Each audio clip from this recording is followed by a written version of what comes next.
Equilibrium of rigid bodies, conditions बताने लगे हम इक्विलिब्रियम की क्या होती हैं। देखो सपोज आपके पास कोई बॉडी है, आप इधर से फोर्स लगा रहे हो, इधर से फोर्स लगा रहे हो, अगर ये फोर्सेस बैलेंस्ड फोर्सेस हैं, मतलब इधर और इधर से सेम फोर्सेस लग रही हैं, देन वी से इट इज़ इन इक्विलिब्रियम। एक तो ये हो गया, ठीक है, जो हम आगे भी करते आते हैं लीनियर मोशन के केसेस में। बट क्योंकि अब हम रिजिड बॉडीज़ पढ़ रहे हैं, रिजिड बॉडी में कौन सी मोशन होती है? रोटेशनल, ठीक है। मैंने तुम्हें बताया था लीनियर मोशन में जो काम फोर्स करती है, रिजिड मोशन में बॉडी में टॉर्क करती है, ठीक है। तो मतलब दो कंडीशंस हैं इक्विलिब्रियम होने की। नंबर 1, नेट फोर्स कितनी होनी चाहिए बॉडी पर? 0। नंबर 2, नेट टॉर्क भी कितनी होनी चाहिए? 0। Then we will say the body is in equilibrium. पहले हम लीनियर मोशन की बात करते थे तो सिर्फ फोर्सेस 0 होती थी, अब हमने रोटेशन मोशन की भी बात की रिजिड बॉडी में, तो फोर्सेस भी 0 होंगी और टॉर्क भी 0 होगी। तो देखो मैं कंडीशंस लिखने लगी हूँ। टॉर्क होता है जो काम रोटेशनल मोशन, लीनियर मोशन में फोर्स करती है। देखो लीनियर मोशन में क्या होती है फोर्स, ये टॉर्क बताने लगी हूँ मैं तुम्हें। ये देखो ये पेन है, इसको आप ऐसे चला सकते हो,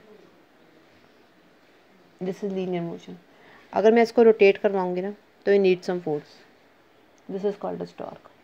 तो जो काम चलाने के लिए लीनियर मोशन में फोर्स करती है, घुमाने के लिए वो काम कौन करता है? टॉर्क। टॉर्क को हम टाउ से रिप्रेजेंट करते हैं, ये हमने किया था परसों।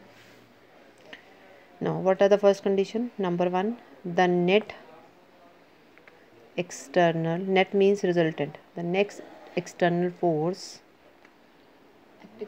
or the vector sum of all the external forces, ठीक है, vector sum of all the external forces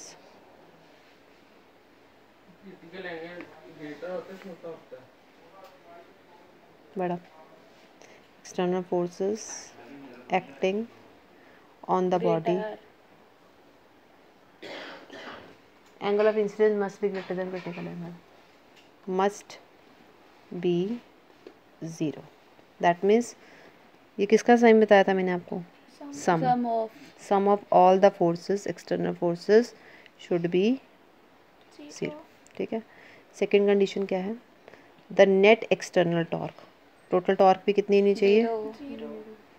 torque of all the torques, चलेगा भी नहीं ना, रेस्ट भी रहेगा, इक्विलिब्रियम ही तो है, ये तो मैं कह रही हूँ।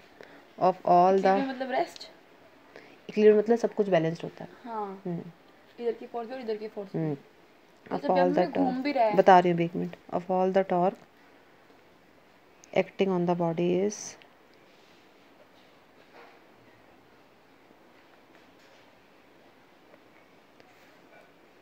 जीरो।